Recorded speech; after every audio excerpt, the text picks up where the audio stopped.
Le ministère de la Construction, du Logement et de l'Urbanisme présente les 13 minutes du MCLU.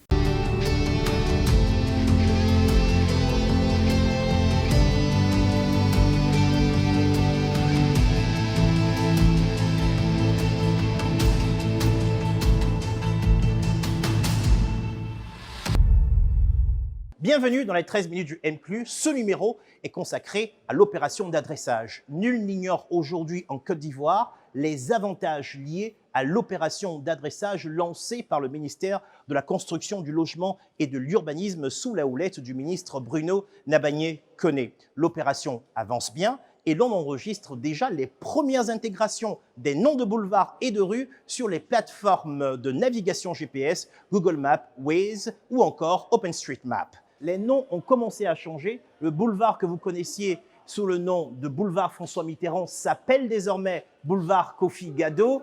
Et ce même boulevard, à partir du carrefour Abata, dans le sens de Bingerville, prend le nom de boulevard Dominique Ouattara. Alors, comment cette opération d'intégration a-t-elle été conduite? À quoi les Ivoiriens doivent-ils s'attendre désormais? Où en est-on avec la pose des plaques? Et à quand le lancement de l'opération à l'intérieur du pays? Eh bien, c'est à toutes ces questions que notre invité dans la rubrique L'avis de l'expert s'attellera à nous répondre. Il s'agit du directeur de l'adressage, de la rénovation et de la restructuration urbaine. Au sommaire de ce numéro, le doc de l'urbanisme, l'avis de l'expert, la parole à l'usager et notre rubrique à retenir. Tout de suite, le doc de l'urbanisme.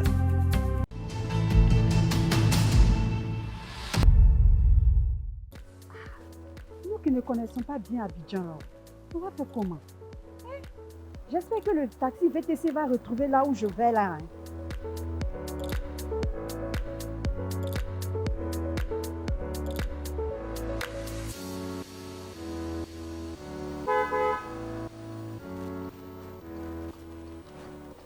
Bonjour chauffeur. Oui, madame, bonjour. C'est vous que j'ai commandé? Oui, c'est moi qui vous ai commandé. Montez, madame.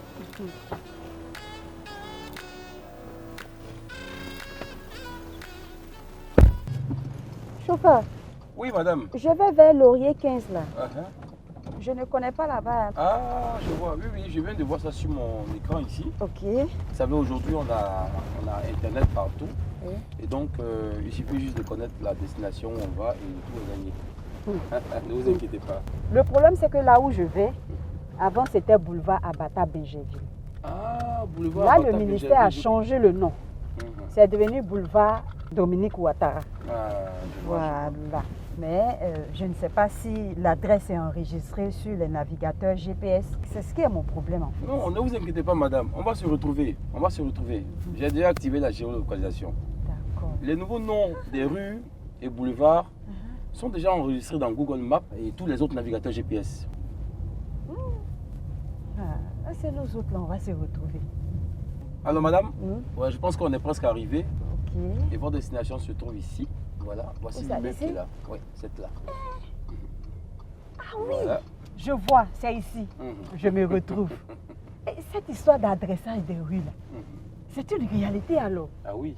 Oh, très vraiment. Merci à monsieur le ministre.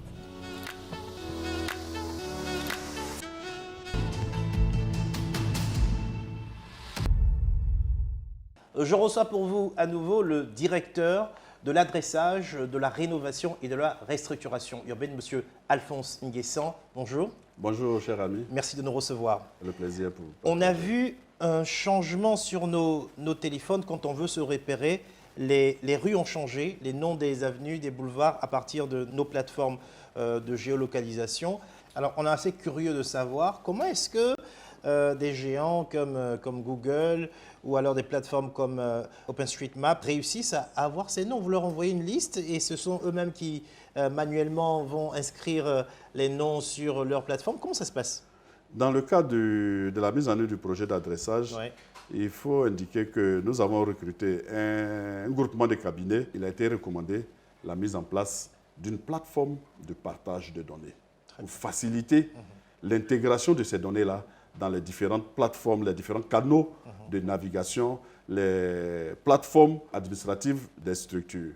Et donc, cette plateforme a été mise en place à partir de 2022. Puis, nous avons ouvert cette plateforme à un certain nombre d'opérateurs et de concessionnaires de réseau qui sont nos partenaires, notamment les concessionnaires d'eau potable, les concessionnaires d'éclairage public et puis les utilisateurs d'applicatifs de navigation que vous connaissez. Et puis, il y a des géants tels que Google, à qui nous avons écrit, nous avons transféré les données. Il y a également OpenStreetMap, qui est une plateforme de cartographique. Et c'est cette collaboration-là qui fait qu'aujourd'hui, ces données sont intégrées à ces plateformes-là. Et ça devait faciliter l'utilisation de ces données parce que nous savons aujourd'hui la place de l'économie digitale dans notre monde. Monsieur le directeur, on imagine que ça doit être beaucoup plus facile et beaucoup plus rapide d'intégrer les nouveaux noms dans une plateforme numérique plutôt que de poser des plaques. Où est-ce qu'on en est? Les deux processus sont concomitants et les deux processus ont leur place et c'est indispensable. C'est vrai, l'intégration sur les plateformes demeure importante, mais pour que les populations puissent s'approprier le projet, vous comprenez que si ça demeurait seulement sur les plateformes de navigation, c'est un processus qui ne serait pas achevé. Je circule, vous me donnez un rendez-vous chez vous, je prends un VTC, je donne mon adresse où je vais au VTC. Il faut que je m'assure que où le VTC me dépose, c'est effectivement le numéro auquel j'ai demandé. Donc, il faut que l'adressage soit visible. C'est un gros projet. Voilà. Et donc, pour le rendre visible, il fallait matérialiser l'adressage dans les rues en mettant un numéro devant les maisons, qui sont les numéros des plaques, et en mettant un nom sur les plaques des rues. OK. Aujourd'hui, l'adressage dans sa partie plaque qui indique le nom des rues, c'est en cours, c'est terminé. Où est-ce qu'on en est? Sur cette composante du projet, il y a eu deux marchés. Un marché pour la fourniture et la pose des plaques des unités d'occupation, c'est-à-dire les plaques des maisons, qui sont ces numéros encore que je soulève. Et puis, un autre marché pour la fourniture et la pose des plaques des rues, qui sont ces numéros. Pour le marché de la fourniture et la pose des plaques des unités d'occupation, le marché a été passé et le premier bon de commande a été servi. Et aujourd'hui, depuis le 16 septembre, le processus a démarré dans les communes du Sud. Et donc, vous devez pouvoir voir aujourd'hui sur le territoire de Port-Boué des opérateurs qui sont en train de poser ces plaques d'unité d'occupation, ces numéros bleus. En ce qui concerne les plaques des rues, également, le processus est en cours. Le marché a été passé sur financement de la Banque mondiale. Le premier bon de commande également pour 12 000 plaques de rue a été passé. Et donc, nous attendons ces premières plaques-là à Abidjan dans le mois d'octobre pour la pose. Mais jusqu'à septembre 2025, l'ensemble des plaques des unités d'occupation et les plaques des rues devaient être posées sur l'ensemble du territoire d'Abidjan. D'accord. Alors, comment est-ce qu'on doit se repérer maintenant? L'État de Côte d'Ivoire, dans le processus d'adressage, a mis en même temps en place un référentiel unique d'adresse. C'est-à-dire, dorénavant, sur l'ensemble du territoire national, pour indiquer où on est, il devait avoir une seule façon de l'indiquer. Donner le numéro de ton unité d'occupation, le numéro bleu qui est sur ta maison, et donner le nom de ta rue. Les deux. Les deux. Donc, une activité qui est située sur le boulevard Philippe Grégoire Yassé, cette activité devait dire, je suis peut-être au 888 boulevard Philippe Grégoire Yassé. OK. Et on devait vous retrouver commune de Makori. Le 888, qu'est-ce que ça veut dire? C'est la distance depuis l'origine du boulevard Philippe Grégoire Yassé. Donc, dorénavant, pour donner son adresse, on donne un numéro et le nom de la rue. Monsieur le directeur, on a bien avancé sur le projet d'adressage à Abidjan, mais qu'en est-il de l'intérieur du pays? On s'attend à ce que toute la nation soit couverte par des adresses précises. Est-ce que ça a démarré à l'intérieur du pays? Avec la bonne dynamique dans laquelle se déroule aujourd'hui le projet sur Abidjan, l'État de Côte d'Ivoire a décidé de conduire le projet à l'intérieur du pays. Et 3 villes de l'intérieur du pays ont été déjà sélectionnées pour faire partie de ce projet d'adressage-là. Ce sont les villes de Yamoussoukro, bien entendu la capitale politique de la Côte d'Ivoire, la ville de Daloa, qui est un pôle économique majeur dans le centre-ouest de la Côte d'Ivoire, et puis la ville de Korogo, au nord de la Côte d'Ivoire. Ce qu'il faut noter, c'est que l'État de Côte d'Ivoire a pris le pari de faire l'adressage sur une quinzaine de villes de Côte d'Ivoire jusqu'en 2030.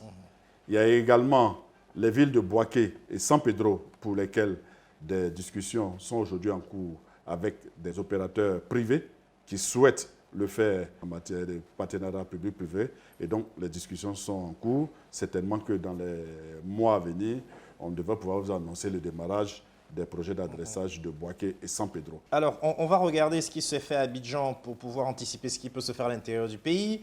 Changement de l'appellation de certaines rues et boulevards.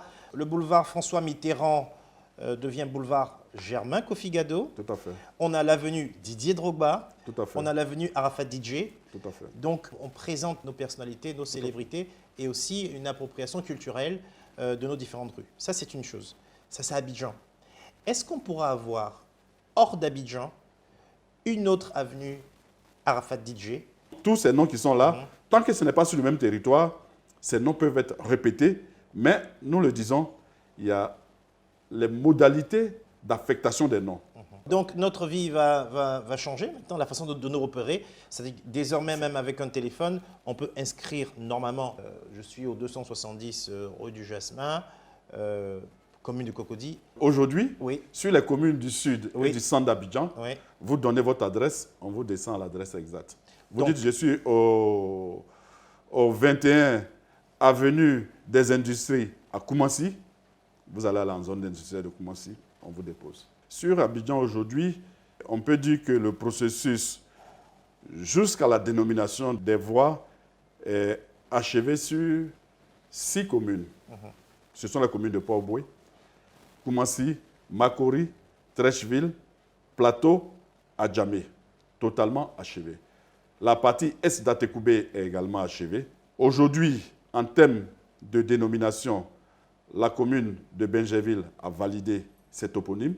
Le conseil municipal a pris une délibération, donc ces noms nous ont été transmis. Les communes d'Abobo et Agnaman, nous attendons les délibérations des conseils municipaux qui ont également validé, mais nous les attendons pour les transmettre en conseil des ministres.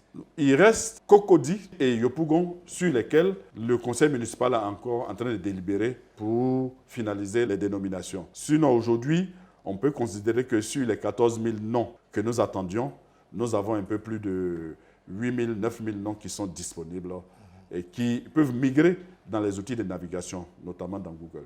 Monsieur Alphonse Nguessan, merci pour tout. C'est moi qui vous dis merci pour l'opportunité que vous nous donnez de nous adresser à nos populations, les rassurer sur le projet en cours, sensibiliser pour dire qu'aujourd'hui, nos pratiques vont fondamentalement changer et que nous allons améliorer notre circulation sur nos territoires. C'est la fin de notre entretien avec M. Alphonse Nguessan, directeur de l'adressage, de la rénovation et de la restructuration urbaine dans la rubrique « L'avis de l'expert ». Tout de suite, on donne la parole à l'usager. L'opération d'adressage qui est lancée par le gouvernement, c'est une très belle initiative. Parce que ça va permettre aussi aux citoyens lambda de pouvoir connaître l'adressage des rues pour ne pas se perdre aussi. Aujourd'hui, là même, nous qui faisons la livraison, on ne se perd pas. Voilà. Parce que si un client a commandé, quand il te dit dans tel coin, automatiquement, on voit. Quand on met le GPS trace directement pour arriver chez la personne. C'est la fin de ce numéro des 13 minutes du M+, consacré à la deuxième partie sur notre sujet en rapport avec l'adressage. Pour conclure, nous dirons que la question de l'adressage est une affaire qui concerne tout le monde, que ce soit pour se repérer en cas d'urgence, pour indiquer avec précision notre localisation, ou alors pour monter de façon efficace des dossiers financiers ou bancaires. Toute la population ivoirienne est invitée à s'approprier cette nouvelle procédure d'adressage et n'oubliez pas de prendre des informations ou des renseignements auprès des services compétents du ministère de la Construction, du Logement et de l'Urbanisme en appelant l'un des numéros qui s'affiche au bas de l'écran. À bientôt pour un tout nouveau numéro des 13 minutes du M+.